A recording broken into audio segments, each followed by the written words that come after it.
कैसे बोलती है यार ये? गुड इवनिंग ओहो। मैम। गुड इवनिंग, कैसे हो? मैं अच्छी हूँ, आप कैसे? मैं भी, I am good good. Thank you for asking. Okay.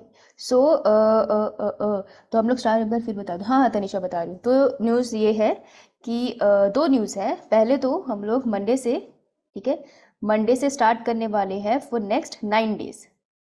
9 days 12th revision complete. ठीक है। तो इसमें हम क्या करेंगे, सुबह की क्लास रखेंगे, तो मुझे पता आधे बच्चे तो यहीं बेहोश हो जाएंगे, लेकिन हमारे पास ये टाइम बच रहा है। ठीक है। Good evening.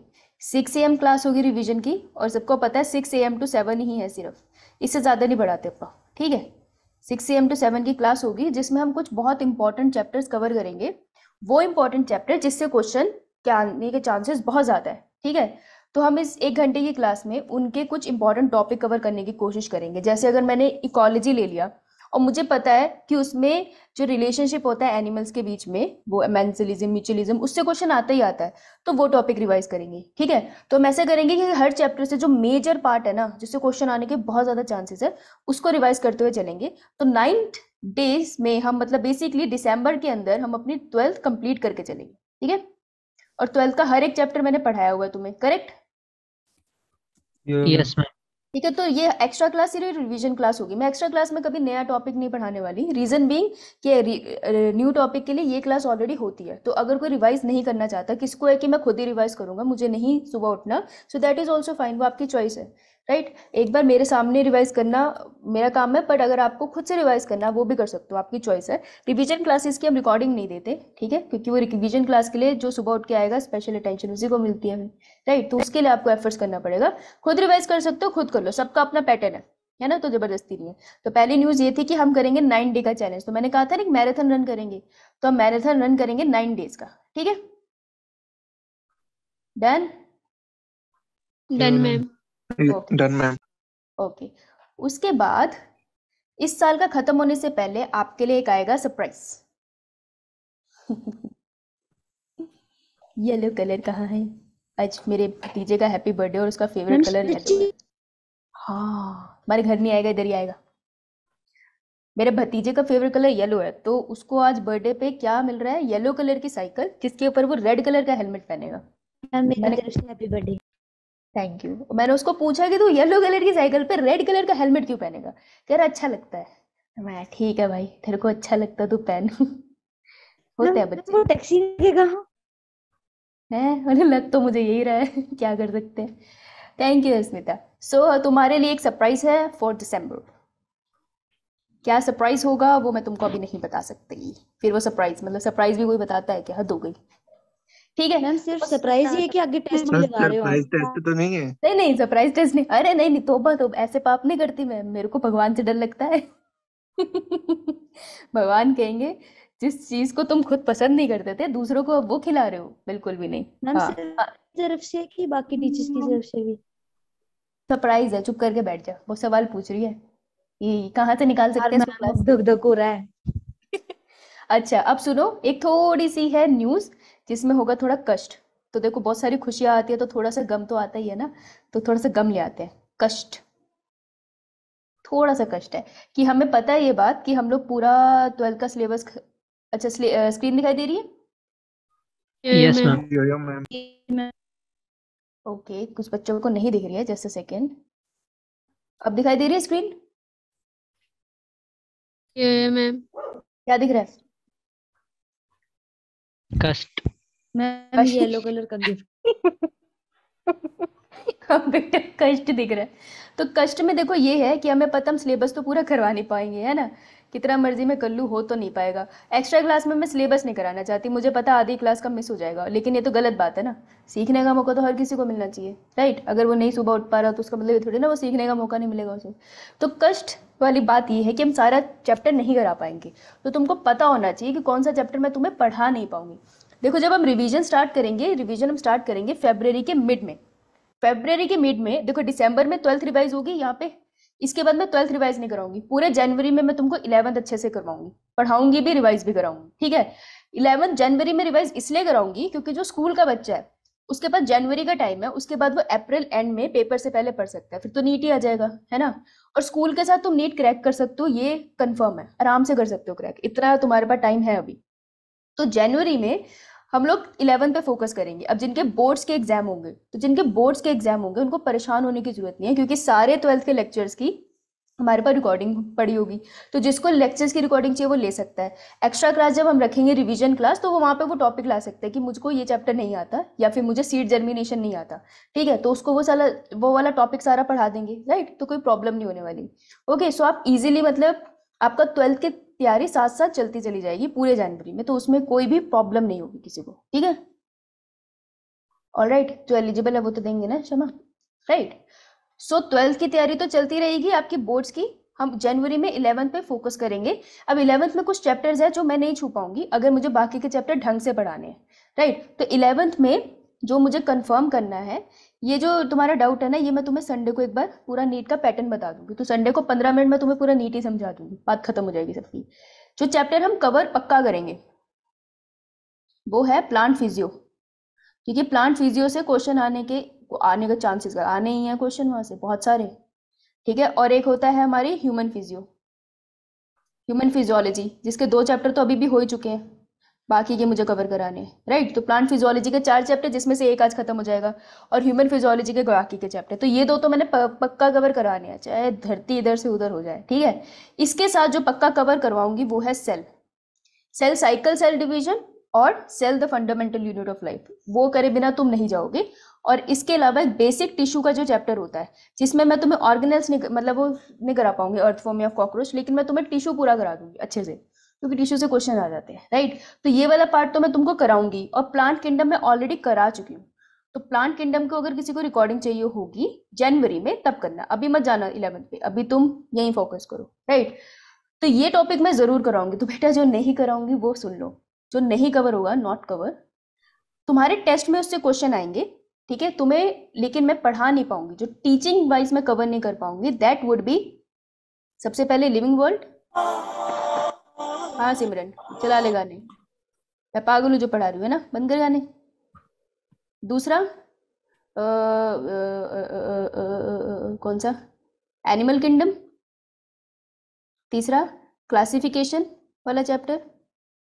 फोर्थ बायोमोलिक्यूल्स में तुमको आधा करा चुकी हूँ, प्रोटीन और एंजाइम्स, उतना ही हो पाएगा बायोमोलिक्यूल्स, राइट। और एक 5th हो जाएगा हमारा morphology of plants, and 6th होता है हमारा एनाटॉमी ऑफ प्लांट्स। ऐसा नहीं है इससे पेपर नहीं आता है, लेकिन हम इसे कवर नहीं कर पाएंगे, और इसके कंपैरिजन में ऊपर वाला ज़्यादा डिफिकल्ट है और इससे पेपर ज़्यादा आता है, तो वो पहले कवर कराना पड़ेगा, ठीक है। तो अस्मिता अभी ये 11th का पार्ट कराना है, ठीक है। सो ये वाला पोर्शन मैं कवर नहीं करा पाऊंगी, तो मैं तुम्हें क्यों बता रही हूँ कि जो मैं कवर नहीं करा पाऊंगी उसमें मैं आपको मदद कर सकती हूँ। कैसे कि जो कवर नहीं होगा, नॉट कवर, उसमें आपको क्या प्रोवाइड कराया जाएगा, आपको प्रोवाइड कराए जाएंगे मॉड्यूल्स का मैसेज देख लिया था ना, आलम सर ने किया था, यस मैम। आपको मॉड्यूल्स मिलेंगे, ठीक है। उसके पास आपको रिकॉर्डेड लेक्चर्स मिलेंगे, रिकॉर्डेड लेक्चर जो ऑलरेडी दूसरे टीचर्स के हैं वो आपको मिल जाएंगे, अवंती के पास डेटाबेस है इसका, ठीक है। आपको मॉड्यूल्स मिल जाएंगे, रिकॉर्डेड लेक्चर्स मिल जाएंगे उसके, और आपको उसके क्वेश्चन प्रैक्टिस करने के लिए टेस्ट भी मिलेंगे, तो टेस्ट में ही चैप्टर्स आएंगे। तो अब तुम्हें पता है, इसका स्क्रीनशॉट लो। तो अब तुमको पता है ना कि ये कुछ चैप्टर है, लगभग 6 से 7 चैप्टर्स हैं जो तुम्हें नहीं करवा सकते हम क्लास में, राइट, क्योंकि टाइम नहीं बच रहा। तो यानी कि ये चैप्टर तुमको खुद प्रिपेयर करने हैं।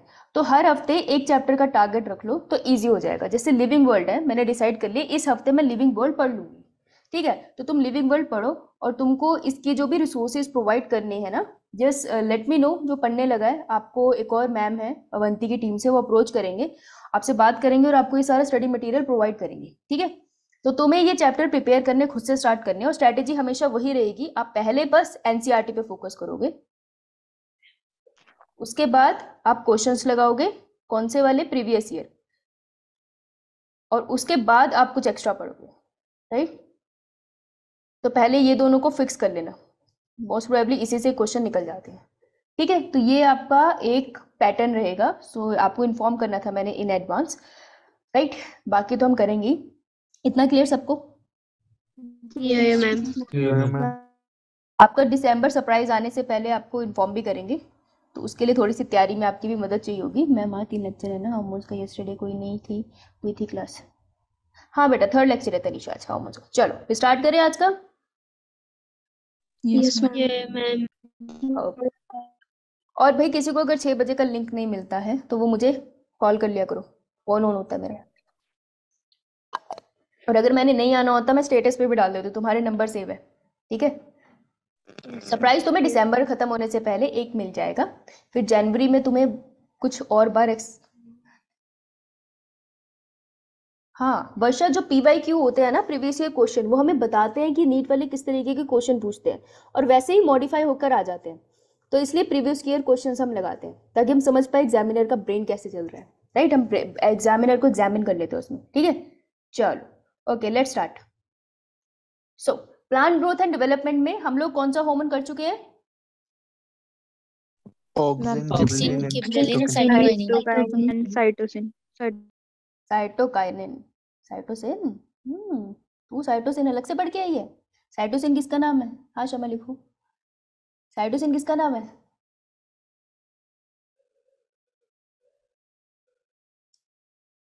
शमा, वर्नलाइजेशन होता है, जो सीड है ना उसको जर्मिनेट करने के लिए थोड़ा समय चाहिए होता है, ठीक है। अब इसने पूछ लिया है तो रुक जाओ एक सेकंड के लिए सारे।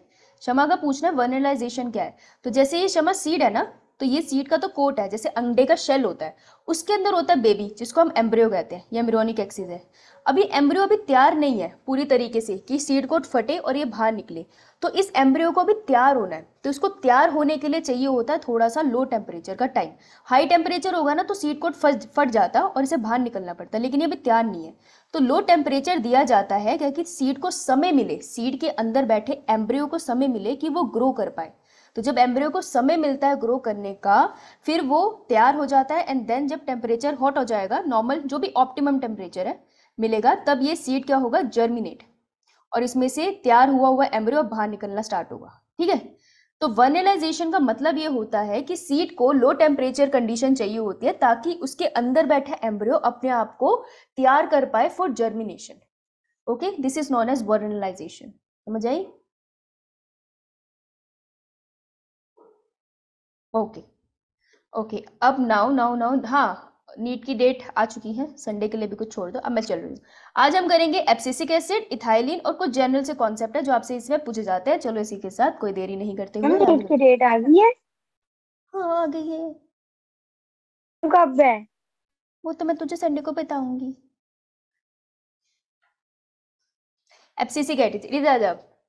अरे तू पहले इधर ध्यान दे ना, तू टेंशन क्यों ले रही है? जब पेपर आएगा तब देंगे, है ना। यस गायत्री, जब पेपर आएगा तब देंगे, अभी तो हम तैयारी पे, हमारा देखो हमारा कंट्रोल रिजल्ट पे नहीं है, हमारा कंट्रोल सिर्फ तैयारी पे है। तैयारी करो, पेपर दो, उसके बाद देखा जाएगा जो होगा, उसकी टेंशन हम ले नहीं सकते क्योंकि हमारे हाथ में नहीं है। सिंपल सी बात है। Yes, cytosine is a nitrogenous base, very good good. So abscisic acid की तरफ चलते हैं। और जब मैंने ग्रोथ हार्मोन का वो छोटा सा चार्ट बनाया था, तो एब्सिसिक एसिड के बारे में क्या बताया था, ग्रोथ को क्या करता है? मैम स्टॉप्स, इनहिबिट करता है, स्टॉप कर देता है, राइट। तो ये वो नेगेटिव सा प्राणी था जिसने ग्रोथ को स्टॉप किया था, पर कुछ ग्रोथ को स्टॉप कर रहा है, कहीं कहीं पे प्रमोट कर रहा है। अब इसका मतलब हमें जानना है, राइट। तो एब्सिसिक एसिड की डिस्कवरी किसने की थी? कार्स एंड एडिकोट, ठीक है। तो कोट पहन के कार में एक इंसान जा रहे थे, ये देखो गाड़ी देखो तुम, बस जैसी गाड़ी बन गई मुझसे, ठीक है। तो कार में एक इंसान कोई बैठे थे और जिन्होंने पहन रखा था व्हाइट कलर का डॉक्टर वाला कोट। तो एडी कोट, एडी ने पहना है व्हाइट कलर का कोट और वो जा रहा है कार में। तो एडी कोट और कार से याद रख लेना। और 1965 का है वो। 65 कैसे याद है? क्योंकि 1966 में मैं मदर वॉज 1964 में मैं मदर वॉज बोर्न। तो देखो ये हार्मोन की डिस्कवरी बहुत टाइम पहले नहीं हुई है, बहुत ज़्यादा टाइम पहले नहीं हुई है, मतलब अभी की हो रखी है। सो 1965 में इन्होंने डिस्कवर किया था। कैसे? कॉटन के फ्रूट से इन्होंने निकाला था, और जो केमिकल इन्होंने निकाला था, केमिकल, उस केमिकल को अभी एब्सिसिक एसिड नहीं कहते थे, उस केमिकल को इन्होंने नाम क्या दिया? एब्सिसिन सेकेंड, ठीक है। तो जो गाड़ी में जा रहे थे कोट पहन के 1965 में, उन्होंने एक केमिकल डिस्कवर किया, कहां पर? कॉटन फील्ड के अंदर। तो कॉटन का जो फ्रूट था, ठीक है, उसमें से इन्होंने केमिकल निकाल दिया और इन्होंने उसको नाम दिया एब्सिसिन 2। उसी टाइम के आसपास एक और साइंटिस्ट थे जिनका नाम था वेरिंग एंड कॉरफोर्थ, ठीक है। तो कॉरफोर्थ एंड वेरिंग थे जिन्होंने एक केमिकल एक्सट्रैक्ट किया था जिसका नाम था डॉर्मिन। कोई नहीं पूछेगा कहाँ से एक्सट्रैक्ट किया, तो हमें नहीं जाना उसके नाम, ठीक है। तो उन्होंने एक और केमिकल ढूंढा डॉर्मिन, और उन्होंने देखा कि ये केमिकल क्या करता है, ये इंड्यूस करता है बड डॉर्मेंसी। बड क्या होता है, जैसे अगर मैंगो का ट्री होता है ना, तो जैसे छोटा सा बड बनता है, फिर धीरे धीरे उस बड से आगे जर्मिनेट होके ये पूरा मैंगो बनाता है। तो बड से आगे जाके फ्रूट बनना था। उन्होंने देखा कि अगर मैं ये केमिकल डाल दूं फ्रूट के ऊपर, इस बड के ऊपर, तो वो क्या करेगा, बड को डॉर्मेंसी में डाल देगा, मतलब सुला देगा। डॉर्मेंसी मतलब सुला देना। तो बड से फ्रूट नहीं बन पाएगा, ऐसा रह जाएगा बड जैसा वो था, ठीक है। तो उन्होंने इस केमिकल का नाम दिया डॉर्मिन, क्योंकि डॉर्मेंसी कर रहा था। डॉर्मेंसी का मतलब क्या होता है, स्लीप, स्लीप ही रखेगा। लेटर ऑन साइंटिस्ट ने फाइनली क्या कोलैबोरेट किया, और उनको समझ में आया कि ये जो डॉर्मिन केमिकल था और ये जो एब्सिसिन केमिकल था, ये दोनों केमिकली सेम है। जब इनका फॉर्मूला इन्होंने देखा ना केमिकली, तो उनको रियलाइज हुआ तो केमिकली सेम है। और केमिकली सेम होने की वजह से उन्होंने कहा दो नाम नहीं रखने, हमने एक ही नाम रखेंगे। और इस केमिकल को नाम दे दिया गया एब्सिसिक एसिड। तो एब्सिसिक एसिड में 4 साइंटिस्ट का हाथ है। 2 साइंटिस्ट थे, कार में बैठा हुआ है कोट पहन के, राइट, कांस एंड एडिकोट, जिन्होंने सबसे पहले एब्सिसिन 2 को डिस्कवर किया कॉटन के फ्रूट से। उसके बाद थे कॉरफोर्थ और वेरिंग, जिन्होंने सेम वैसे ही केमिकल निकाला था जिसको उन्होंने नाम दिया था डॉर्मिन, जो बड में डॉर्मेंसी कॉज करता है। फिर लेटर ऑन इन दोनों केमिकल्स की केमिकल कॉम्पोजिशन सेम पता करने की वजह से इन्हें एक ही नाम दे दिया गया, दैट इज एब्सिसिक एसिड। समझ में आई हिस्ट्री? यो मैम। पक्का? तो Yes, स्क्रीनशॉट ले लो फिर। जितना फनी या कर सकते हो किसी के नेम्स को ना, उस उतना फनी कर लो, फिर वो याद रह जाते हैं। नहीं तो बहुत मुश्किल है, कितने सारे नाम है, तोबा। चलो, एब्सिसिक एसिड का स्ट्रक्चर कैसा है? एब्सिसिक एसिड में आप एक बेंजीन रिंग बना दो, उसके साथ सीढ़ी लगा दो, 1 2 3 4 सीढ़ी के पार एक COOH का ग्रुप अटैच कर दो, दैट इज एब्सिसिक एसिड। थोड़ी सी पहचान होनी चाहिए किसी भी प्लांट की, क्षमा, किसी भी प्लांट की बड की डोमेंसी कर सकता है, सिर्फ कॉटन की नहीं, ठीक है। तो ये उसका स्ट्रक्चर है, थोड़ा सा आइडेंटिफाई करने के लिए, अगर आ गया तो थोड़ा आइडेंटिफाई कर लेना, राइट। मूविंग ऑन, स्क्रीनशॉट लो, इसका स्क्रीनशॉट लो।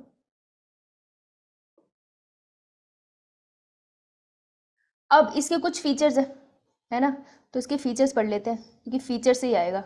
अब इसका एक बड़ा प्यारा फीचर है जो ऑक्सीजन के साथ कंपेयर होके आ सकता है। देखो, हार्मोन पढ़ने आसान है, उसको याद रखना मुश्किल है।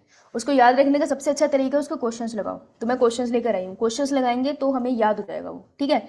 और उसको याद रखने का तरीका है कंपेयर कर लो। मुझे ऑक्सीजन में एक बात याद है, वो कौन सी वो करता था, डोमिनेंस कॉज करता था, एपिकल डोमिनेंस। डोमिनेंस है ना। यहाँ पर ऑक्सीजन था, वो कहता था बस ये लेंथ ग्रो करेगी, ये हाथ पैर नहीं ग्रो कर पाएंगे, राइट, एक्सिलरी बर्ड ग्रो नहीं करेगी। उसको हराने आता है एब्सिसिक एसिड। तो एब्सिसिक एसिड क्या करता है, एपिकल डोमिनेंस को ब्रेक करता है, ठीक है। तो अगर ऑक्सीजन प्रेजेंट है और एपिकल डोमिनेंस कर रहा है, मैं उसके ऊपर अगर डाल दूंगी ना एब्सिसिक एसिड, तो एपिकल डोमिनेंस डिस्ट्रॉय हो जाएगी, ठीक है। तो ये ऑक्सीजन का ऑपोजिट फीचर है एब्सिसिक एसिड में, तो मैं ऐसे कंपेयर कर लूंगी, ठीक है। Second is it induce flowering in short day plant under long day condition. ऐसा कुछ हमने किसी और होमन में पढ़ा था? Yes, ma'am. इसमें पढ़ा था Yes, ma'am. जी जिबरलिन। जिब्रेलिन में हमने क्या पढ़ा था, पढ़ा गया था लॉन्ग डे प्लांट में, लॉन्ग डे प्लांट को शॉर्ट डे प्लांट में। लॉन्ग डे प्लांट में फ्लावरिंग कर देगा in short day short- condition में। हाँ, है ना। इसी का ऑपोजिट है, निशांत माइक वो बंद कर ले भाई। Ma'am, एक हो रही है। हाँ, मुझे मेरी आवाज सुन रही है और मुझे मेरी आवाज अच्छी नहीं लगती। तो GA का ऑपोजिट फीचर है एब्सिसिक एसिड। तो देखो एब्सिसिक एसिड ने सबसे पंगे ले रखे, कह ऑक्सीजन का इफेक्ट भी हटा दूंगा, GA का इफेक्ट भी हटा दूंगा। तो कह रहा है मैं इसका उल्टा करूंगा, शॉर्ट डे प्लांट को मैं लॉन्ग डे कंडीशन में, मतलब शॉर्ट डे प्लांट जिसको सिर्फ 2 घंटे लाइट चाहिए थी, मैं उसको 10 घंटे लाइट दूंगा। 10 घंटे उसे लाइट दो, वो फ्लावर नहीं कर रहा, उसके ऊपर थोड़ा सा छिड़क दो एब्सिसिक एसिड, वो फ्लावर करने लग जाएगा। देख लो, तो इसने इससे भी लड़ाई करी। तो मतलब GA बहुत स्ट्रांग था, लेकिन उससे ज्यादा स्ट्रांग एब्सिसिक एसिड है। It induces parthenocarpy. अब पार्थिनोकार्पी तो सारे ही कर रहे हैं देखा जाए तो पार्थिनोकार्पी क्या थी, Without Seed. fertilization. Seed. Fruit without seed. हाँ, seedless fruit powerful growth inhibitor, ये बहुत पावरफुल ग्रोथ इनहिबिटर है, मतलब जीए से ज्यादा स्ट्रांग है ये, और ये माइल्डली एसिडिक होता है इन नेचर। ठीक है, तो स्क्रीनशॉट लो इस फीचर्स के और कंपेयर करके हम याद करेंगे। Excuse me ma'am. Hmm? Ma'am अगर मैम हमें ये वाला फीचर आएगा कि पार्थिनोकार्पी कौन से हार्मोन का फीचर है, तो मैम हम कौन सा लिखेंगे, मतलब मैम प्रायोरिटी ऑर्डर के अकॉर्डिंग? पार्थिनोकार्पी का नहीं आएगा, क्योंकि पार्थिनोकार्पी में हमें फ्लक्चुएशन ज्यादा दिखाई नहीं देती, तो तुम्हें पार्थिनोकार्पी से रिलेटेड वो पूछ नहीं सकते। लेकिन वो तुमसे ये पूछ सकते हैं कि वो कौन सा हार्मोन है जो क्या कहते हैं सीड को डोरमेंसी से निकालता है, क्योंकि उसमें हमने बहुत पढ़े हैं। या वो ये पूछ सकते हैं कि अगर एक टिश्यू कल्चर है, मैं उसमें कौन सा हार्मोन दूं कि उसके अंदर रूट एंड शूट निकल आए, तो तब ऑक्सिन साइटोकाइनिन दोनों एग्जाम्पल आप लिख के आओगे, और अगर उन दोनों में से कोई एक ही नाम मेंशन हो तो उसको सिलेक्ट कर लोगे। लेकिन पार्थिनोकार्पी एक जनरल कैरेक्टरिस्टिक है इन हार्मोन्स में, तो इस पे क्वेश्चन नहीं बनेगा। ठीक है, ओके मैम। हाँ, जब भी कोई चीज कॉन्ट्राडिक्टरी होती है ना, उस पर क्वेश्चंस नहीं बनते, क्योंकि फिर दिक्कत हो जाती है ना एग्जामिनर को भी जस्टिफाई करने में। Okay, yes ma'am. Now location, भाई कहाँ होता है ये, क्या बना ये लीव्स के अंदर तुमको कौन सा मिलेगा, एब्सिसिक एसिड, ये ABA है। लेकिन तुमको दिख रहा है ये ABA लीफ से निकल के जा रहा है और ये ऊपर की तरफ जा रहा है, यानी कि ये शूट की तरफ जा रहा है, तो लीफ में बनता है, लेकिन ये फिर क्या करता है, लीफ से ट्रांसलोकेट करता है। ठीक है, ट्रांसलोकेट, तो ये ट्रांसलोकेट करता है कहाँ पर, टूवर्ड्स शूट, शूट वगैरह की तरफ ये चला जाता है, तो शूट के पास भी एब्सिसिक एसिड मिलेगा, लेकिन लीफ में बनकर आया। तो किसके थ्रू ये ट्रांसलोकेट करता है, थ्रू फ्लोएम, जाइलम के थ्रू नहीं करता। तो कभी कभार लगता है ना ये हार्मोन तो लिक्विड से होंगे, जाइलम से जाते होंगे, ऐसे जरूरी नहीं है। जहां वो ट्रांसलोकेट कर दिया ना, वो फ्लोएम से ट्रेवल करता है। ठीक है, तो हार्मोन पानी नहीं होते, बिल्कुल केमिकल्स होते, तो वो फ्लोएम के थ्रू भी जाते हैं। ओके, तो ये क्वेश्चन बनता है। Yes ma'am. फोटो ले लो, फोटो ले लो, ले लो, ले लो, फोटो ले लो। चलो, इनहिबिट क्या करता है, प्लांट की जनरल ग्रोथ को इनहिबिट करता है, मतलब नॉर्मल सी प्लांट में ग्रोथ होनी है, हाइट ग्रो करनी है, स्टेम ग्रो करनी है, नए लीव्स आने हैं, उसको ये इनहिबिट करता है। लेकिन मान लो एक बड़ा सा ट्री है और उसमें सेकेंडरी ग्रोथ होनी है। सेकेंडरी ग्रोथ का मतलब होता है जब वो बहुत ज्यादा थिक होने लग जाता है ना, बरगद का पेड़ और ज्यादा बड़ा हो जाता है, तो जब सेकेंडरी ग्रोथ इंड्यूस होती है ना, उसमें तो ये मदद करता है, लेकिन प्लांट की जनरल ग्रोथ को ये रोकता है। और जनरल ग्रोथ को कैसे रोकेगा, उसकी मेटाबॉलिज्म रोक देगा। अब मेटाबॉलिज्म क्या होता है, All the building ma'am of combination breaking of down metabolic and anabolic processes. Chemical reactions in body. मैं तो मेरी स्क्रीन देख रही हूँ, मुझे कलर दिख रहे हैं, मेरी आईज में रेटिना में केमिकल रिएक्शन हो रहा है, मैं बोल रही हूँ तो मेरी बॉडी में केमिकल रिएक्शन हो रहा है, जिससे ATP प्रोड्यूस हो रही है, मैं तुमसे बात कर रही हूँ, इस टाइम मेरे पेट में खाना पच रहा होगा, केमिकल रिएक्शन, मैं दिमाग में सोच पा रही हूँ, केमिकल रिएक्शन। तो बॉडी के जितने केमिकल रिएक्शन है उसको मेटाबॉलिज्म कहते हैं। तो प्लांट के कुछ मेटाबॉलिक रिएक्शंस को वो रोक देता है, डिपेंडिंग अपॉन कौन सा रिएक्शन उस टाइम क्या है, हर प्लांट पे वेरी करेगा। तो प्लांट की मेटाबॉलिज्म रोकता है, इसलिए उसकी ग्रोथ भी रुक जाती है। लेकिन ये इनहिबिट कर देता है माइटोसिस इन वेस्कुलर कैम्बियम, तो वेस्कुलर कैम्बियम्स जो बनते हैं उनमें माइटोसिस भी रोक देता है। तो वेस्कुलर कैम्बियम भी ऐसे ही याद कर लो, एनाटॉमी का पार्ट है, वर्ड याद रख लेना। ठीक है, स्क्रीनशॉट लो इसका। Done ma'am. मैम स्क्रीनशॉट के चक्कर में मैम आपके इतने ज्यादा ऐसे ना टेडी मेडी फोटोज है ना हमारे पास। ओए कोलाज मत बनाइयो, पाप लगेगा तुझे मेरा। ऐसे मत करना पागल बच्चों, इधर आओ। मैम ऐसे बेकार जैसे क्या है, मैम, ऐसे बेकार जैसे काम नहीं करते हैं बच्चे। हाँ दोस्त कर देते हैं एक्चुअली ना, ऐसे कोई खराब सी फोटो तो मेरे दूध तो सबसे पहले खींच के रखेंगे। नहीं नहीं, ऐसा मत करना। सुनो, प्रमोट क्या करता है ये, एब्सिशन। एब्सिशन मतलब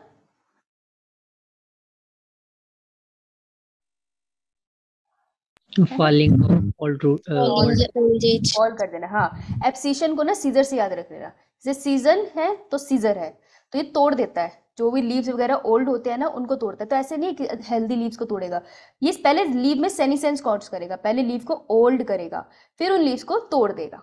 ठीक है, उसके अलावा जो फ्लावर्स होते हैं वो भी जब बोल्ड होते हैं तो वो टूट जाते हैं, फ्रूट्स भी झड़ जाते हैं। तो अगर तुम देखते हो कि नेचुरली पेड़ से जो वो नीचे गिर गए टूट के फ्रूट्स, या कोई फ्लावर बूढ़ा होने के बाद नीचे गिर गया, या कोई लीफ जैसे पतझड़ में अच्छे खासे टूटते हैं, तो वो किसका रीजन होता है, that is because of the influence of abscisic acid. ऐसे रैंडमली नहीं होता, एब्सिसिक एसिड उनसे ये करवाता है, और ये इंड्यूस करते हैं सीड डॉर्मेंसी। सीड बनने के बाद एकदम से जर्मिनेट नहीं होता, वो थोड़े टाइम ऐसे ही रहता है, चाहे फेवरेबल कंडीशन भी दे दो, थोड़े टाइम सीड रहता है डोरमेंसी में, क्योंकि उसके अंदर का एम्ब्रियो तैयार हो रहा होता है बड़े होने के लिए, ठीक है। तो सीड की डोरमेंसी को ये इंड्यूस करता है। तो अगर मेरे पास कोई सीड है, मैंने कोई सीड निकाल लिया, ठीक है, ये प्लांट बहुत रेयर है और मैं कहीं किसी और कंट्री में थी, मैंने वो सीड लिया, उसके अंदर मैंने डाल देना है अच्छे से अपना एब्सिसिक एसिड, फिर उसको ले जाऊंगी बहुत सालों के बाद, फिर उसको सुटेबल कंडीशन में जर्मिनेट करने लगूंगी।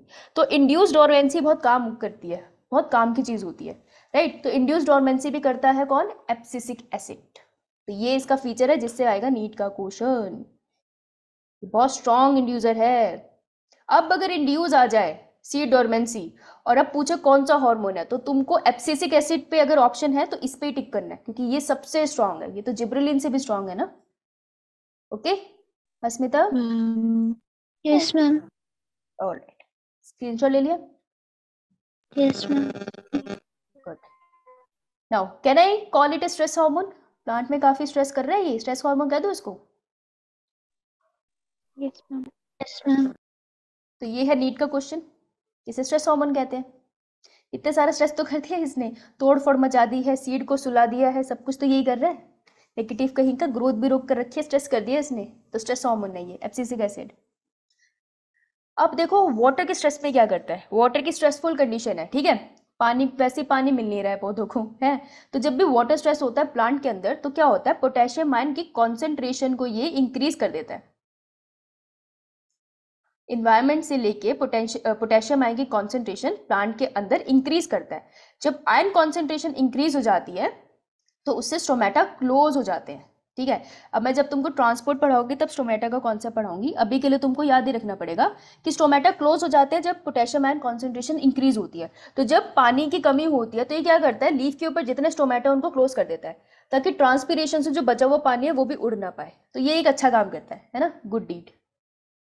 इस पे क्वेश्चन बन सकता है आयन वाली वर्ड पे। Done? Yes ma'am done. Screenshot ले लो।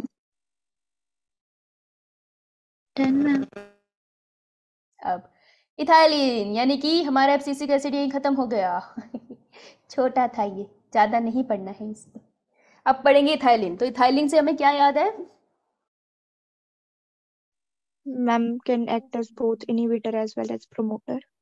गुड। और लिक्विड, गैस, गैस। अच्छा तुझे लहरें नहीं, लिक्विड में मैं ऐसे ऐसे करूंगी, ठीक है। ये था gas, it's ma'am only sorry gas, बोलना गैस था पर मेरे मुंह से निकल गया लिक्विड। Only gas hormone. हाँ बेटा, मैंने भी तुझे 10 नंबर देने थे, मेरे हाथ से बस अंडा बना। ये बोथ है, इनहिबिटर भी और प्रमोटर भी। सिंबल मैंने उल्टे लिखे लेकिन ठीक है। तो इथाइलिन से हमें क्या याद रहेगा? हमें याद रहेगा, क्या लिखा है? हवा में उड़ते जा माल माल का मल मल का है वो मेरा। हाँ, तो हमें याद रखना है दुपट्टा उड़ता है हमेशा, है ना। जैसे क्लास में सुस्मिता सेन का दुपट्टा उड़ता था, वैसे वाला है। अच्छा जाते, मुझे सुना नहीं था। ओके, तो हाँ तुमने सही बोला था, मैं तो इसको डांट रही थी, ये मुझे बोल रही थी लिक्विड, ठीक है। तो हमें याद रखना उड़ने वाला इथाइलिन है। तो बेटा एक फ्रूट खराब होता है, कहते हैं ना गलत दोस्तों के साथ रहोगे तो तुम पे भी इन्फ्लुएंस पड़ेगा। बात तो वैसे सच्ची है। बड़े होते होते हमें रियलाइज हुई है बात। लेकिन अगर एक फ्रूट खराब होता है तो दूसरे फ्रूट को भी वो खराब कर देता है। तो कहते हैं ना उसको बकेट से, उस कंटेनर से निकाल दो, नहीं तो सारे सेब खराब हो जाएंगे। क्योंकि जब सेब खराब होता है ना, वो इथाइलिन हार्मोन रिलीज करते हैं अपने अंदर से। तो इथाइलिन हार्मोन दूसरे सेबों के पास जाके उनको भी खराब कर देता है। इसलिए खराब वाले फ्रूट को फेंक देना चाहिए, जो खराब होने लग गया, सड़ने लग गया। चाहे तुम 2 फ्रूट को साथ में मत रखो, दूर भी रखोगे ना, इथाइलिन तो ट्रेवल कर सकता है ना एयर के साथ, तो वो ट्रेवल करके चला जाता है। तो उस घर में जो सब्जियां एक से दूसरी खराब होती है ना, उसको हम कहते हैं, मनीषा बाद में, रुको अभी वहां नहीं जाना, इधर आओ। तो उसको हम कहते हैं इथाइलिन हार्मोन, गैसियस हार्मोन, ठीक है। अब मनीषा वैसे सोडियम पोटेशियम दोनों का रोल होता है, लेकिन वो ट्रांसपोर्ट में पढ़ेंगे।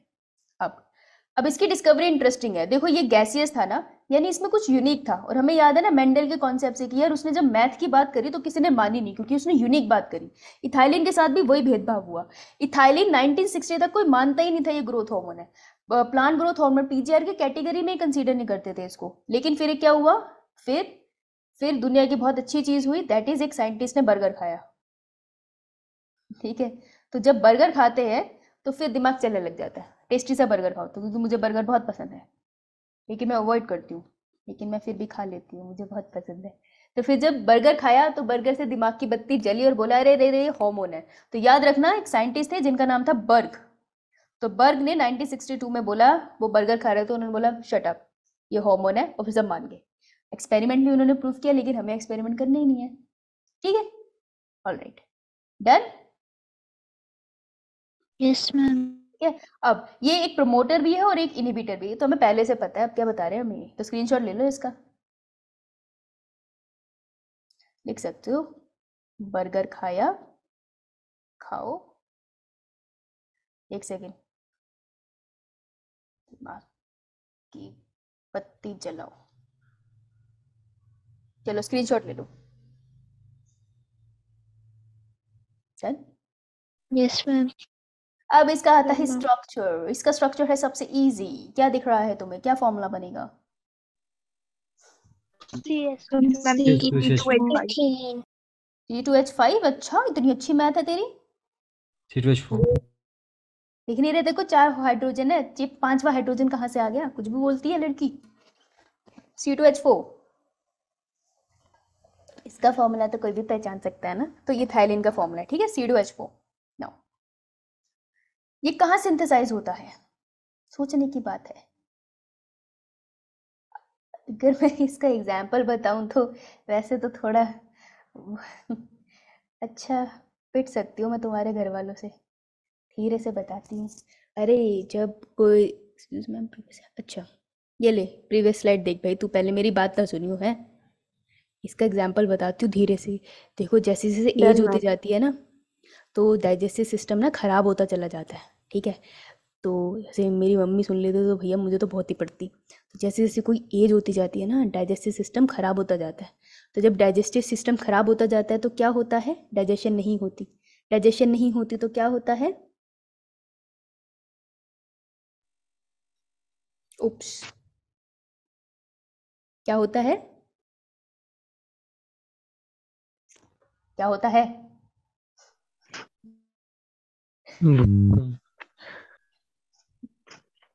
यस एग्जैक्टली, समझ गए ना तुम, पढ़ लिया सबने? ये मैम यस मैम।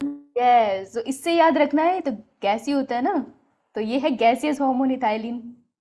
और किस में होता है, जैसे जैसे ओल्ड होते जाते हैं। तो किस लीफ में तुमको मिलेगा इथाइलिन? इथाइलिन मिलेगा बुजुर्ग होते हुए लीफ में, यानी old leaves.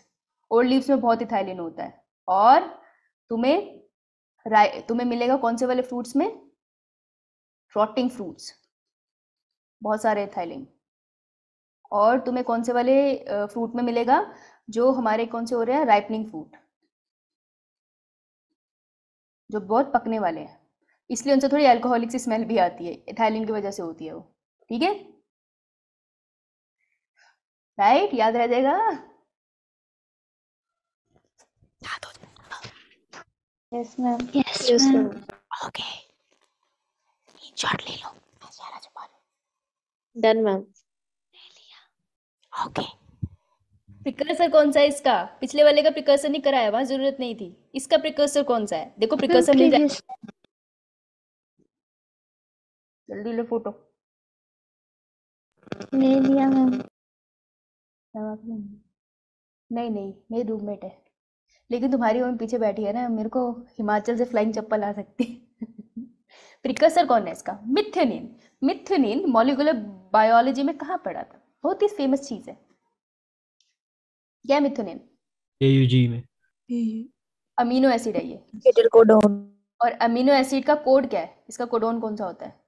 AUG AUG।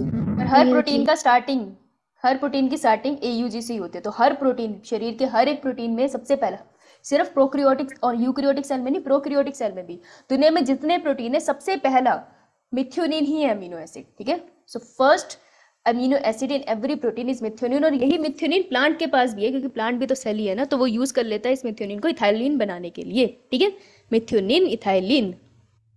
Screenshot लो। ये तो ऐसा लग रहा है बीट के ऐड कर रही हूँ, खूबसूरत Then, एहसास। ma'am.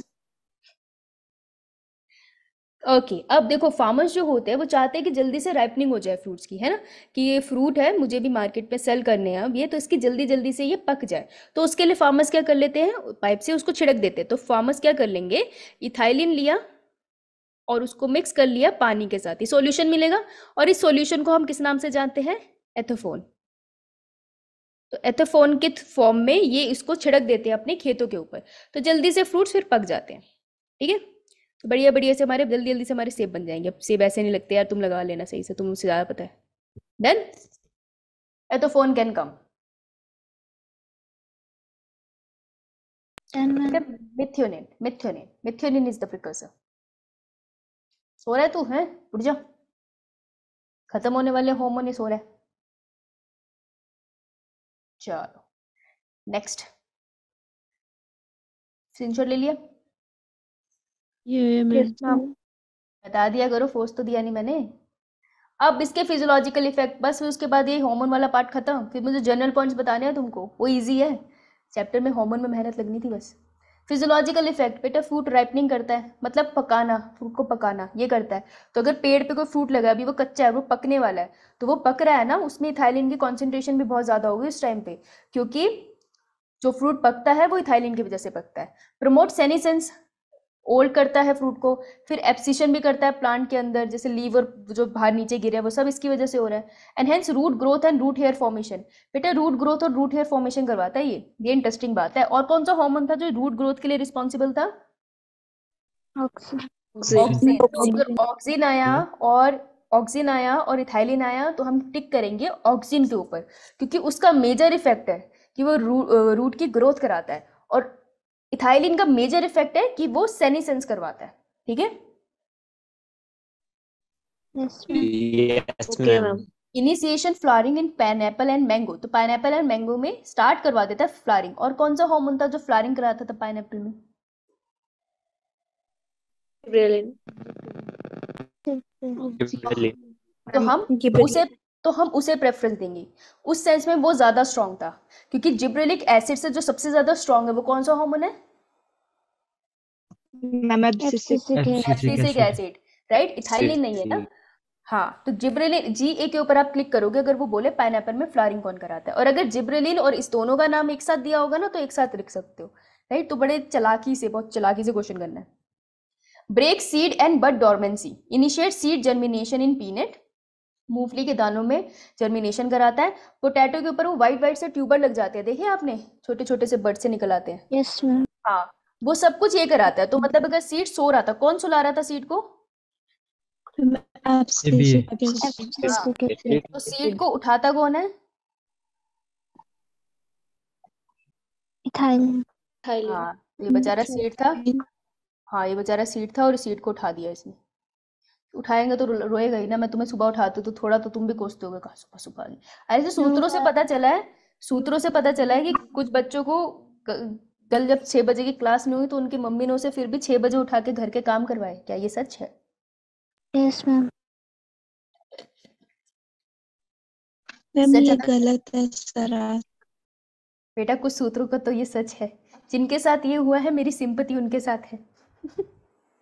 Thank you ma'am. Promote Previous femaleness slide. इन, अच्छा ले, Done, ma'am. प्रमोट फीमेलनेस इन कुकुम्बर, क्या बेटा, कुकुम्बर के जो प्लांट है उसके अंदर ये क्या प्रमोट करता है, फीमेलनेस, यानी कुकुम्बर के प्लांट को बोलता है कि तू ज्यादा फीमेल फ्लावर बना।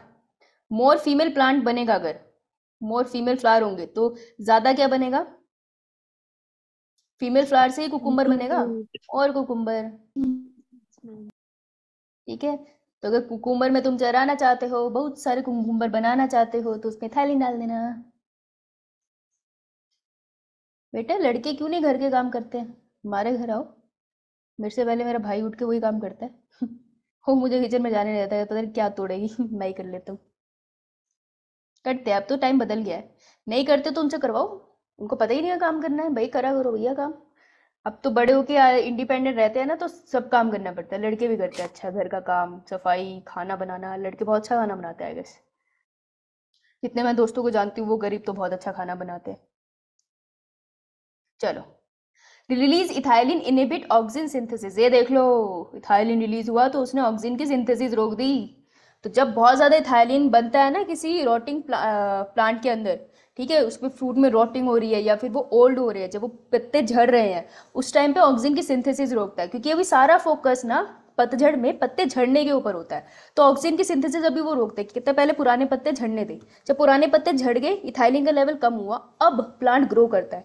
तो प्लांट पिछले पत्ते गिराते ही क्यों है? एक्चुअली वो शेडिंग करता है ताकि वो ग्रो कर पाए ना। तो अगर शेड करते करते ग्रो करेगा तो बड़ी कंफ्यूजन है, तो ग्रोथ रुकेगी, पहले सारे लीफ शेड होंगे, फिर वो ग्रो करेगा। तो इथाइलिन इनहिबिट ऑक्सिन सिंथेसिस, इसको ऐसे याद रखना। Now thinning of cotton, cherry and walnut shell.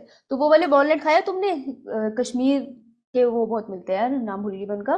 जो इसका जो अखरोट है ना, उसको दांतों से भी तुम हाथों से ऐसे प्रेस करके तोड़ सकते हो, इतने Yes, सॉफ्ट ma'am. शेल या होते हैं। मैम, या तो वो मैम। क्यों Yes, होते हैं? ma'am. इथाइलिन की वजह से। Yes ma'am. इथाइलिन की वजह से। चेरी जो होती है ना, चेरी की जो बाहर की कोटिंग होती है उसको भी सॉफ्ट कर देता है ये। कॉटन होता है उसको भी थिन कर देता है ये। तो इथाइलिन इसके काम भी आता है। जैसे चेरी टोमेटो, टोमेटो सॉरी, जैसे चेरीज होती है ना, कुछ बहुत सारी वेराइटीज होती है। तो कहीं कहीं पे चेरी को अगर सॉफ्ट तुमने ज़्यादा बनाना है तो फिर इथाइलिन की ट्रीटमेंट करा दो। कॉटन बॉल छोटी बनानी है, इथाइलिन की ट्रीटमेंट करा दो। वॉलनट शेल पतले वाले तो बहुत बिकते हैं मार्केट में, तो उसकी थिनिंग करा दो, महंगे मिलते हैं ये। डन? यस खत्म हो गया हार्मोन मैम। Previous slide. सारा। हाँ हाँ ले लो, बहुत सारे हार्मोन थे, हार्मोन पढ़ लेना। इससे पीछे वाली। अब तो पीछे की गाड़ी चलाएगी है।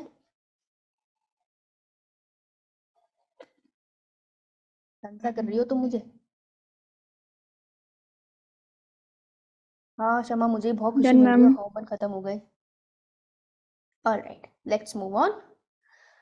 और मैं तुमको कुछ जर्नल बातें बताती हूँ चैप्टर की, ठीक है? इस चैप्टर में ये हमें मॉर्फोलॉजी के चैप्टर से रिलेटेड है, तो अब जब तुम मॉर्फोलॉजी खुद से पढ़ रहे होंगे तब तुमको मदद करेगा कि ग्रोथ के फेजेस क्या होते हैं। मैं कह रही हूँ एक प्लांट, हम प्लांट में ही बात कर रहे हैं, इंसानों में नहीं आते, ठीक है? प्लांट फिजियोलॉजी चल रही है, राइट? तो प्लांट में ग्रोथ किसको कहते हैं ना? मैम ज़्यादा कौन रोकता है ऑक्सीजन की ग्रोथ? या इथाइलिन। जब तक इथाइलिन का लेवल हाई है तो ऑक्सीजन की ग्रोथ, ऑक्सीजन की सिंथेसिस ही रोक देता है वो। एब्सिसिक एसिड ऑक्सीजन का इफेक्ट रोकता है, एपिकल डोमिनेंस वाला। दो चीजों में फर्क है, ठीक है? तो ऑक्सीजन का जो एपिकल डोमिनेंस वाला इफेक्ट है, उसकी डोमिनेंस है, उसको रोक देगा वो। डोमिनेंस का इफेक्ट नहीं हो पाएगा, बाकी उसकी सिंथेसिस नॉर्मल हो रही है, तो ये करता है हमारा एबीए। लेकिन ऑक्सीजन की सिंथेसिस ही रोक दी, बन ही नहीं रहा ऑक्सीजन, ये करेगा इथाइलिन। तो फर्क है, ठीक है? समझ आई? Yes ma'am. राइट। अब फेजेस ऑफ ग्रोथ की बात करें तो फेजेस ऑफ ग्रोथ प्लांट में होते हैं meristematic, elongation and maturation. Phase of meristematic, एक होता है मेरिस्टेमेटिक जोन, इलोंगेशन जोन और एक मैचुरेशन जोन, ठीक है? तो फेजेस ऑफ ग्रोथ कुछ ऐसे होती है। मेरिस्टेमेटिक वो रीजन है प्लांट का जहाँ पे सेल डिवीजन चलती रहती है। सेल डिवीजन से मतलब है माइटोसिस, मियोसिस कोई नहीं करेगा। मियोसिस सिर्फ फ्लावर के अंदर जाके होती होगी ना। इलोंगेशन का मतलब है जहां पे सेल एनलार्ज हो रहे हैं, साइड में बड़े हो रहे हैं, प्रोटोप्लाज्म का अमाउंट बढ़ गया, सेल वॉल और ज्यादा सिंथेसाइज हुई है क्योंकि प्लांट का सेल बढ़ रहा है, साइज बढ़ रहा है सेल का। एंड मैचुरेशन का मतलब है सेल डिफरेंशिएट हो रहे हैं, मतलब सेल को पता चल गया है कि अब मुझे पूरी जिंदगी पैरेन्काइमेटस सेल बन के रहना है या स्क्लेरेन्काइमेटस सेल बनना है।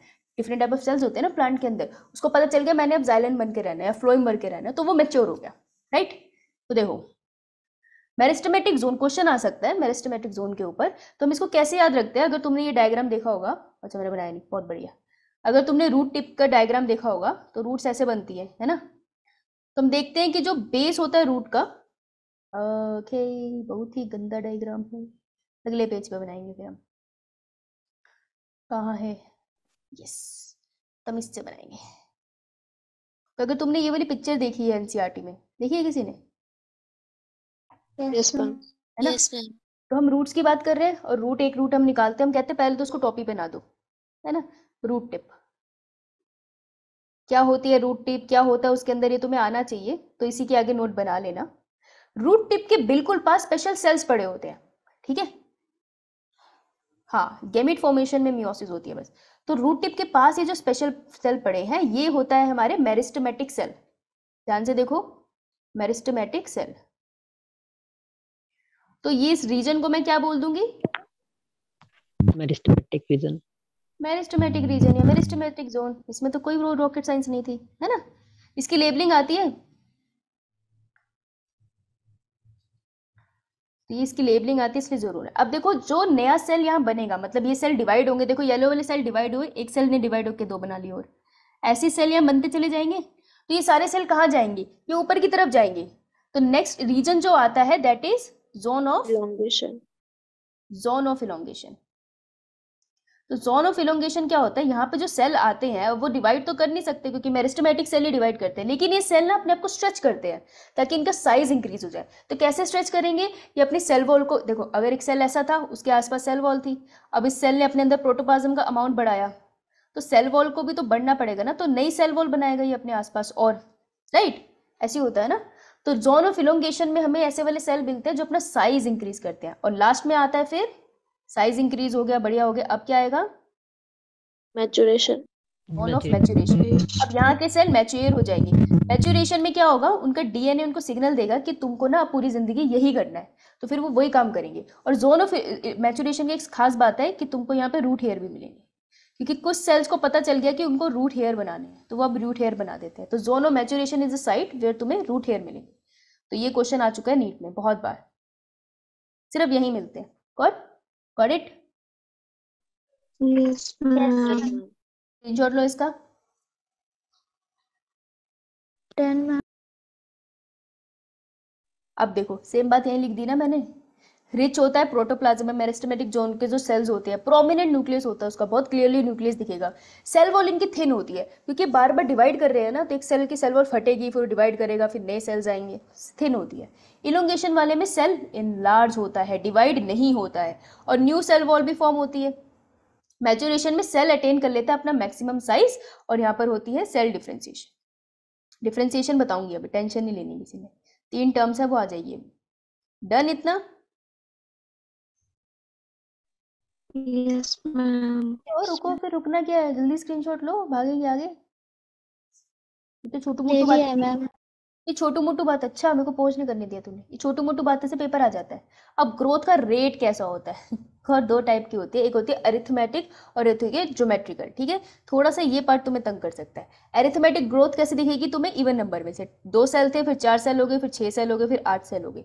ज्योमेट्रिकल ग्रोथ कैसे दिखेगी, 1 से 2 सेल बना, फिर 2 का डबल कर लो 4, 4 का डबल कर लो 8, 8 का डबल कर लो 16।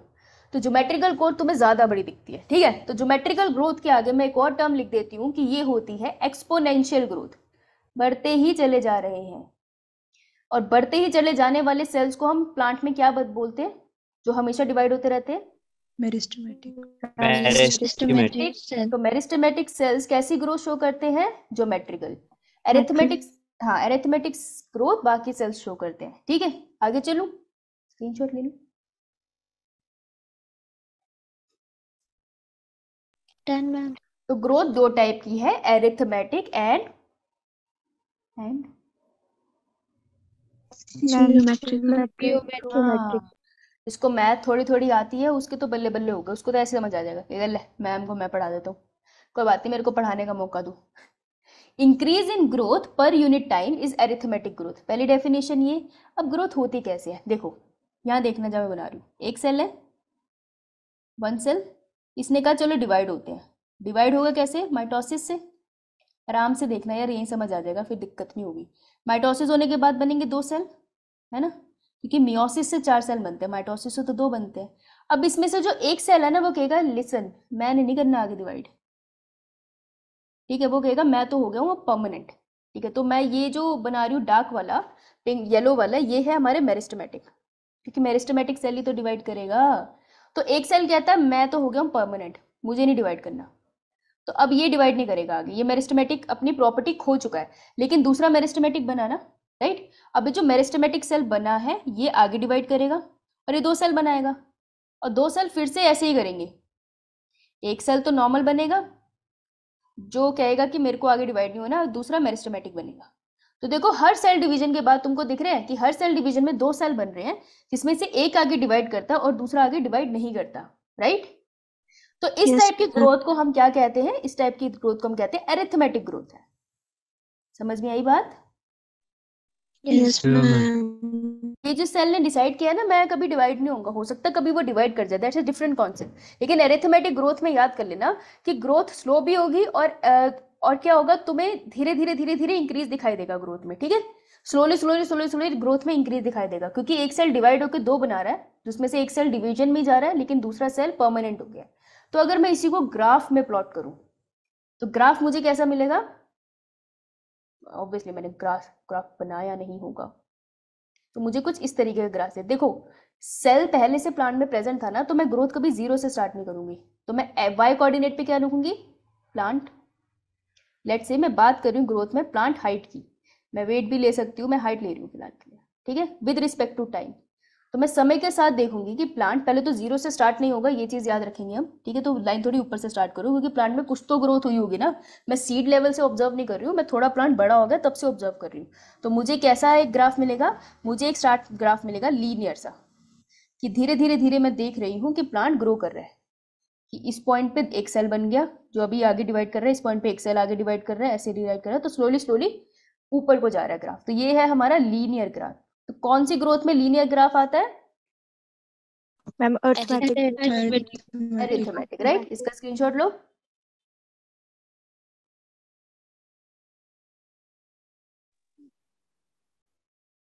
Done ma'am.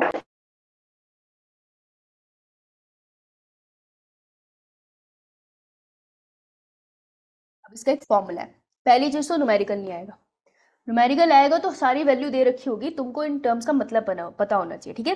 सो एल टी देखो tiger equals to L naught plus, देखो प्लस और टी एक जैसे लग रहे हैं यार, टी आर टी देख सकते हैं, प्लस आर टी, ठीक है। तो formula is L T equals to, ये बड़ी खराब हैंडराइटिंग है मेरी, तो हद हो गई, एक second, L T equals to L naught plus R and T together, ठीक है। ये है इसका फॉर्मूला।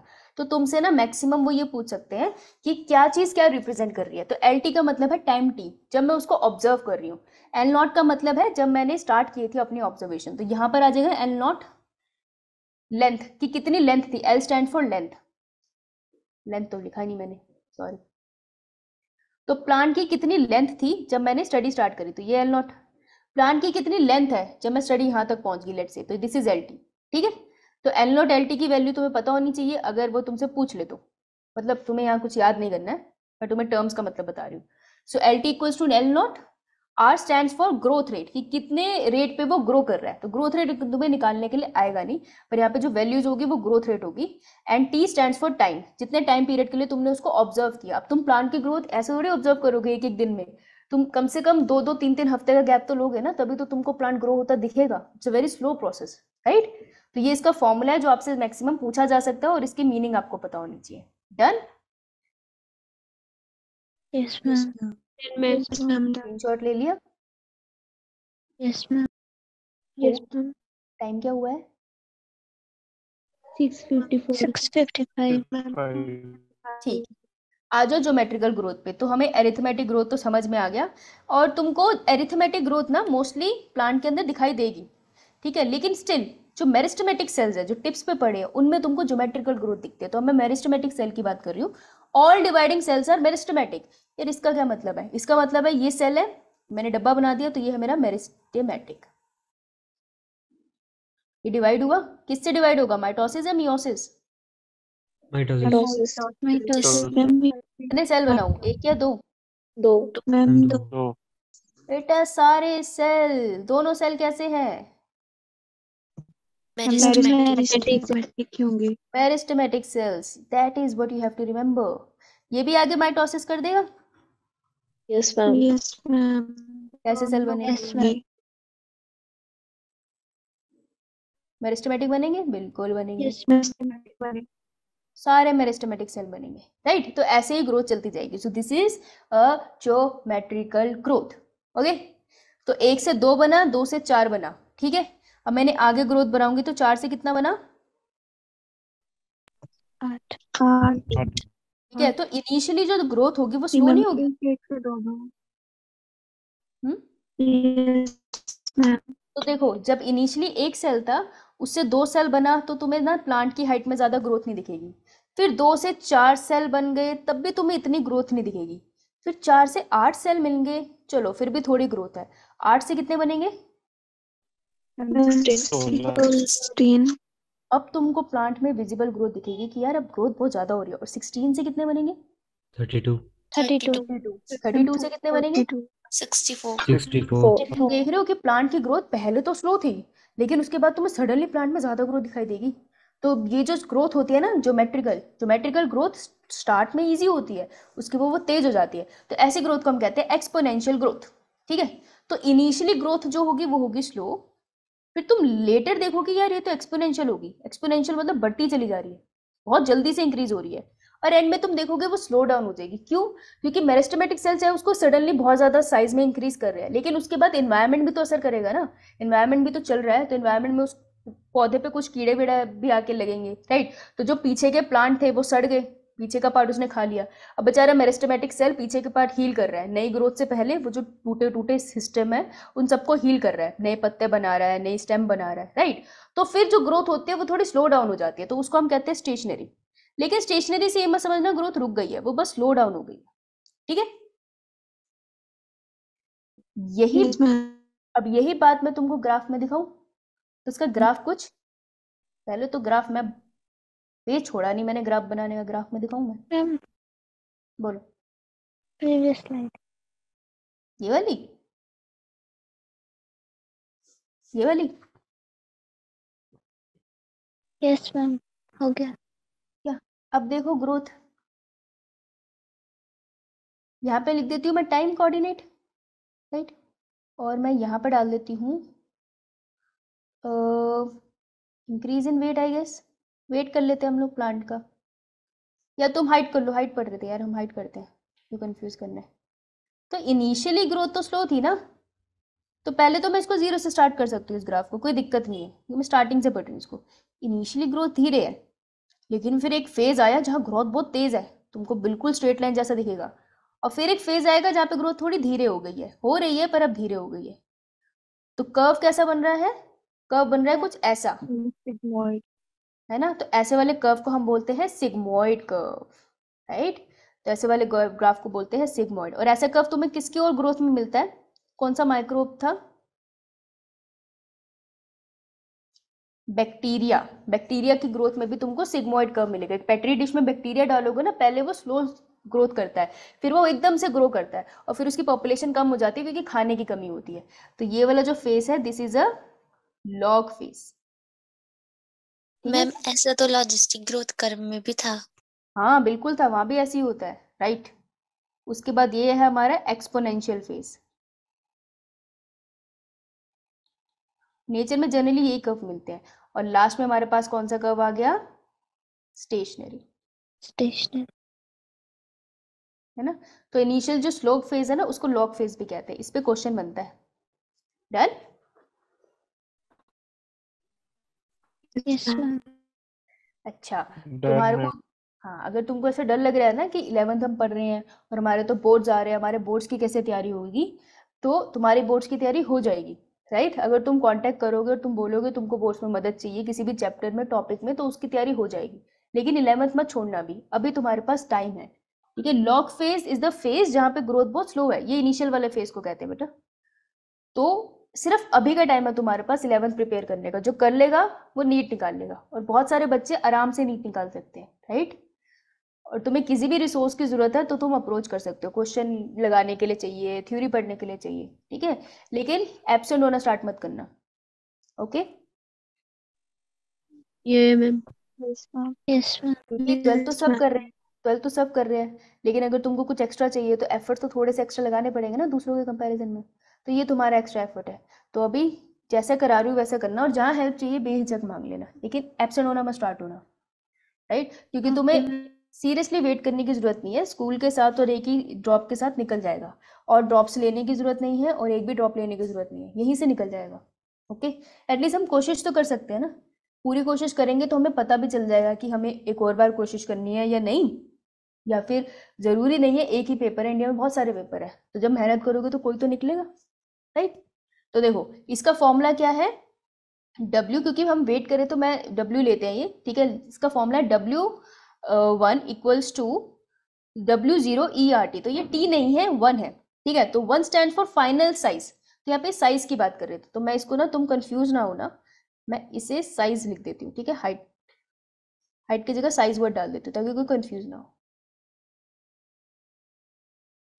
तो final size of the plant, weight ले लो, वॉल्यूम ले लो, नंबर ले लो, एरिया ले लो, लेंथ ले लो, कुछ भी ले लो।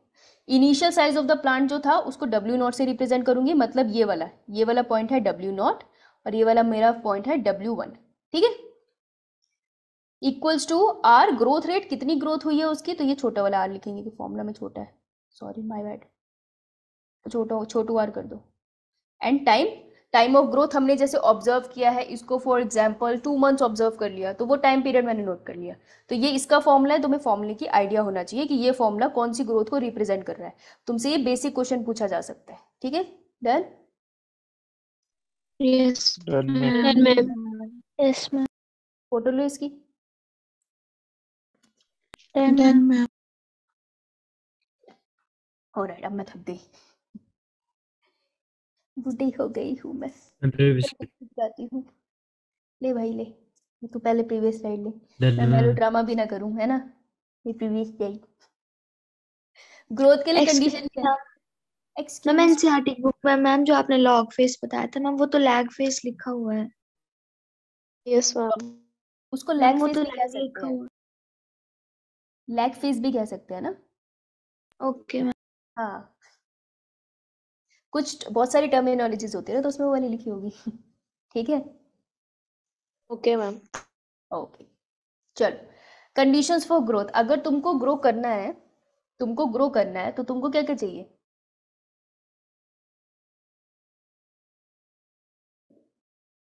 न्यूट्रिएंट्स, फूड, न्यूट्रिएंट में फूड आ गया, फूड से न्यूट्रिशन मिलते हैं, और शेल्टर। ओके, oxygen और What? और एक एप्रोप्रिएट टेम्परेचर भी चाहिए। वैसे टेम्परेचर बहुत मैटर करता है ना। हाँ, क्या क्षमा करिए, प्लांट चाहिए फर्स्ट ऑफ ऑल ठीक है। तो कुछ इसी तरीके के पॉइंट चाहिए और कुछ इसी तरीके की चीजें एक ग्रोथ के लिए प्लांट को भी चाहिए, क्योंकि हम कंडीशन ऑफ प्लांट की पढ़ रहे हैं, राइट। तो यहाँ हम प्लांट्स लिख लेते हैं।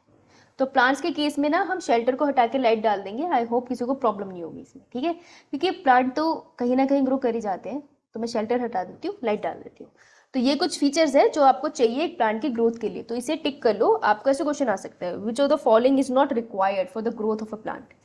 सो उसमें कोई ऐसा फीचर लिख देंगे जो रिक्वायर्ड नहीं होगा, right. Done? Yes ma'am. Yes ma'am. Okay, अब Yes, 3 ma'am. टर्म है, डिफरेंशिएशन, डी डिफरेंशिएशन और रीडिफरेंशिएशन। देखो, बस इसको प्यार से देखो, कोई कॉम्प्लिकेट नहीं करेगा। और ध्यान से, अब जो नहीं भी पढ़ रहा था वो थोड़ी देर के लिए पढ़ो, थोड़ी देर के लिए सारी बुक्स हटाओ और सिर्फ स्क्रीन को देखो। इससे क्वेश्चन आने के चांसेस 99.9% है। क्यों? क्योंकि किसी भी टूथपेस्ट की एड में भी वो बोलते हैं ना 99.9% जर्म मारता। कोई तो बच सकता है ना, तो हो सकता है शायद ना आए, लेकिन 99.9% चांसेस है इससे क्वेश्चन आएगा। Very important.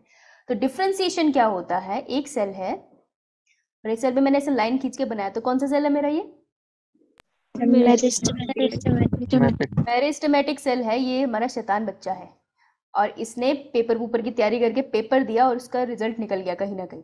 इसको पता चल गया कि यार मुझे बीडीएस करनी है, मुझे बनना है दांतों का डॉक्टर। तो ये हो गया meristematic change into permanent cell. अभी इसी के साथ पढ़ाई करेगा। तो इस प्रोसेस को मैं कहूंगी कि इसके साथ क्या हुआ है? इसके साथ हुआ है differentiation. Clear? yes ma'am Yeah, ma'am. What is D differentiation? D differentiation is जो परमानेंट सेल है, कोई परमानेंट सेल था, जैसे कि कोई मान लो ये बीडीएस कर रहा था, लेकिन उसको रियलाइज हुआ कि यार उसको आयुर्वेद में जाना है, उसको उसका ज़्यादा मज़ा आता है। तो उसने कहा फिर तो मुझे दोबारा तैयारी करनी पड़ेगी, है ना। तो कहता दोबारा तैयारी करनी है, अरे मैं कलर चेंज कर देती हूँ।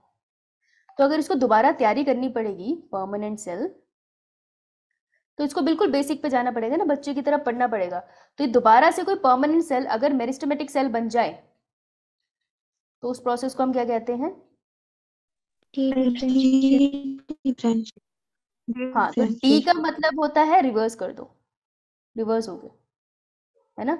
इसका रिवर्स ही तो है ऊपर वाले डायग्राम का।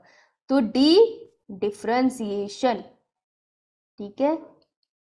और अगर अब मेरिस्टेमेटिक सेल को रियलाइज हुआ है कि नहीं यार बीडीएस में ही मजा आ रहा था, मैं वहीं जाऊंगा, तो अगर फिर से मेरिस्टेमेटिक सेल, नया मेरिस्टेमेटिक सेल नहीं है ये, यहाँ कंफ्यूजन होती है, यही वाला जो पहले डिफरेंशिएशन और डी डिफरेंशिएशन करके आया है, नया सेल नहीं।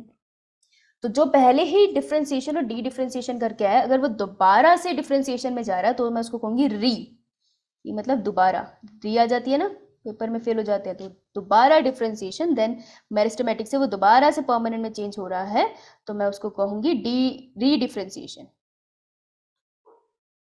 तो कंफ्यूजन कहाँ होती है? कंफ्यूजन होती है यहाँ, ये देखो, मेरिस्टेमेटिक सेल परमानेंट में चेंज हो रहा है, यहाँ भी मेरिस्टेमेटिक सेल परमानेंट में चेंज हो रहा है, तो फर्क क्या है डिफरेंशिएशन और रीडिफरेंशिएशन में?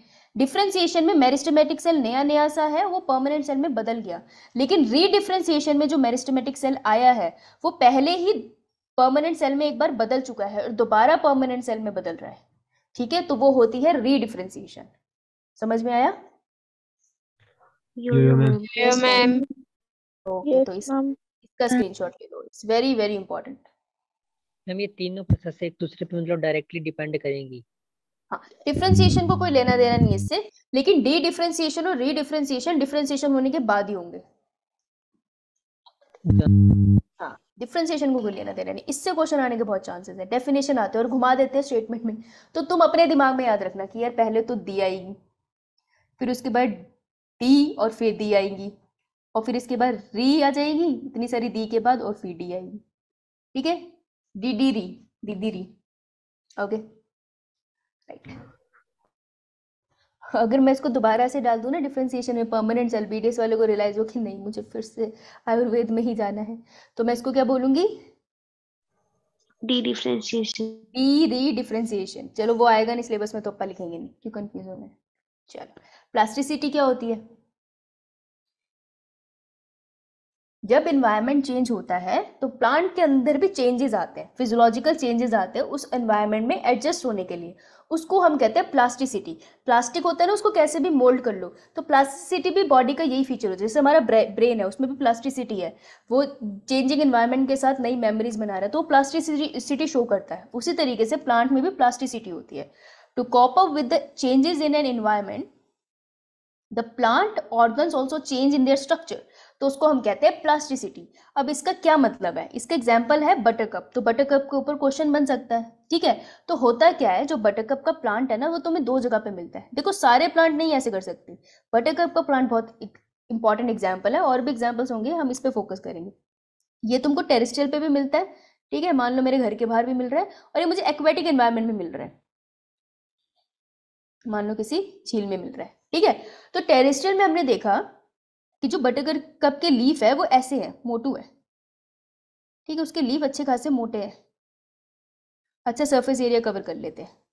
लेकिन जो एक्वेटिक एनवायरनमेंट में इसके लीफ है, वो इसके लीफ कुछ ऐसे से है, देख रहे हो, ये इतने मोटू नहीं है, मॉडिफिकेशन है इनके लीव्स में। है तो बटरकप ही, सेम प्लांट है, जीन्स भी इनके सेम है, फिर इनके पत्तों के स्ट्रक्चर में फर्क क्यों है? पत्तों का structure is a morphological character, मैं देख सकती हूँ ना, उसका स्ट्रक्चर चेंज हो रहा है, राइट। तो चेंज क्यों है? क्योंकि पानी के अंदर जब पानी मूव करेगा, अगर यही देखो जो टेरेस्ट्रियल में प्लांट था, अगर ऐसे ही में से पानी जाता तो ये पत्तों में क्या हो जाता, पत्तों को ब्रेक करता पानी का फ्लो। जब कोई भी लहर आती है तो वो जोर से भी तो लगती है ना, पानी जब जोर से पत्तों से लगता है तो पत्ते तो ब्रेक हो जाते, तो प्लांट को होता नुकसान। इसलिए उसने अपने लीव्स में ऐसा कर लिया कि लीव्स को थोड़ा पतला पतला कर लिया, मतलब एक ही लीफ के 3-4 पार्ट बना दिया, ताकि पानी आराम से फ्लो कर पाए और ये इसे तोड़े भी ना, ठीक है। तो इन्होंने, इस प्लांट ने क्या किया, बटरकप ने अपने अंदर मॉडिफिकेशन कर ली, तो अपने चेंज एनवायरनमेंट की वजह से, राइट। अब यहाँ पानी में रहता है ना, तो इस तरीके की फिनोमेना को हम कहते हैं प्लास्टिसिटी, इन्वायरमेंट के अकॉर्डिंग अपने आप को एडजस्ट कर लेना। समझ आया? Yes ma'am. स्क्रीनशॉट लो, बहुत इंपॉर्टेंट, डेफिनेशन पूछी जा सकती है, राइट। दूसरा टर्म है हमारे पास सीड डॉर्मेंसी। सीड डॉर्मेंसी का मतलब है, सीड डॉर्मेंसी का मतलब है सीड को sleep Condition when the seed is unable to germinate, Germinate. Yes, ma'am. Yes, तो सीड को सोने देना, दैट इज सीड डोरमेंसी। ठीक है, तो सीड डोरमेंसी दोनों कंडीशन में हो सकती है। पहली सीड डोरमेंसी होती है आसपास फेवरेबल कंडीशन नहीं है, मतलब ये सीड है, ये चाहता है मैं प्लांट बनाऊं, लेकिन अनफेवरेबल कंडीशन है, पानी है नहीं, खाना है नहीं, कह रहा मैं प्लांट तो बना दूं, प्लांट ने सर्वाइव तो करना नहीं है, तो ये सीड सोता रहेगा। और दूसरी कंडीशन है सीड है, कंडीशन भी फेवरेबल है, लेकिन है फिर भी जर्मिनेट नहीं कर रहा, तब भी डोरमेंसी में। क्यों? Because some genetic error. अरे सीड में भी तो बीमारी हो सकती है, सम जेनेटिक एरर, या फिर सीड अभी तैयार नहीं है, उसका एम्ब्रियो भी तैयार नहीं है, तब भी रुक सकता है, या फिर सीड का कोट बहुत थिक है, ठीक है, तो आसपास पानी तो है लेकिन पानी अंदर जा नहीं रहा, तो ऐसी कंडीशन भी हो जाती है। ठीक है, तो कुछ कंडीशंस होती है जिसके अंदर भी सीड डोरमेंसी में चला जाता है, तो मोस्टली अनफेवरेबल कंडीशन में सीड डोरमेंसी में होता है, लेकिन फेवरेबल में भी हो सकता है, कोई बड़ी बात नहीं है, राइट। तो सीड डोरमेंसी का मतलब होता है सीड का सोते रहना, और सीड का कुछ टाइम के लिए डोरमेंसी में जाना बहुत ज़रूरी है। डोरमेंसी के टाइम पे सीड के अंदर जो एम्ब्रियो होता है उसके सेल अपने आप को मॉडिफाई कर रहे होते हैं ताकि वो रूट और शूट बना सके। तो जैसे कहते हैं ना 9 मंथ की प्रेगनेंसी की ज़रूरी है, 9 मंथ्स के लिए मदर के पेट में सीड ही है, तो वो सीड डोरमेंसी में ही है, क्योंकि सीड, ये जो पूरा पेट है वो सीड है, यूट्रस सीड है, उसके अंदर जो बेबी है वो अपने आप को डेवलप कर रहा है, 9th मंथ में डेवलप करता है, तब डिलीवरी होती है, उससे पहले नहीं होनी चाहिए ना। तो वैसे ही सीड है, तो यूट्रस को तुम सीड का कोट समझ लो और उसके अंदर एम्ब्रियो समझ लो, तो एम्ब्रियो भी अपने आप को तैयार करता है, फिर सीड अपनी डोरमेंसी से निकलता है और बेबी बाहर डिलीवर हो जाता है। समझ आई? Yes, ma'am. Yeah, ma'am. Okay. Yes ma'am. किसी ने पूछा था photoperiodism, the response Yes, of the ma'am. Plant to the exposure of day and night changes, उसको कहते हैं फोटोपीरियडिज्म। किसी को याद है? Short day plant. हाँ तनिषा, Ma'am, previous slide एक बार. किसी को याद है short day plant, long day plant and day neutral plant? तो एक पौधा है जो लाइट को रिस्पॉन्स दे रहा है, इसमें फ्लावरिंग तब होगी जब इसको 10 घंटे लाइट मिलेगी, ठीक है, और इस वाले प्लांट में फ्लावरिंग तब होगी जब इसको 2 घंटे लाइट मिलेगी। तो लाइट को ये रिस्पॉन्स दे रहा है ना, तो इसको हम कहते हैं फोटोपीरियडिज्म, जब वो लाइट के अकॉर्डिंग अपनी बॉडी में चेंजेस आपको शो करके दिखा रहा है। ओके, समझ आया Yes, जिसमें तक? तो इसका एग्जाम्पल्स Yes, हो जाएगा short day plant, long day plant, और तीसरा कौन सा था? Neutral plant. Day neutral plant. है ना, तो ये तो हम कर चुके थे ना, तो एक बार इसको हम कर लेंगे, राइट। कितना टाइम हुआ है? हो एग्जैक्टली टाइम पे खत्म हुई है प्रेजेंटेशन। स्क्रीनशॉट लो इसका। Done, ma'am. अच्छा डन है तो, अच्छा तो फिर एक फटाफट से एक क्वेश्चन लगाओगे? Yeah, ma'am. Yes, ma'am. ये वाला नहीं, कंफ्यूजिंग लगवाना चाहती हूँ मैं थोड़ा सा। एक ये लगाना 10th वाला। कौन? स्क्रीन दिख रही है? Yes ma'am. 10th लगाओ, 10th।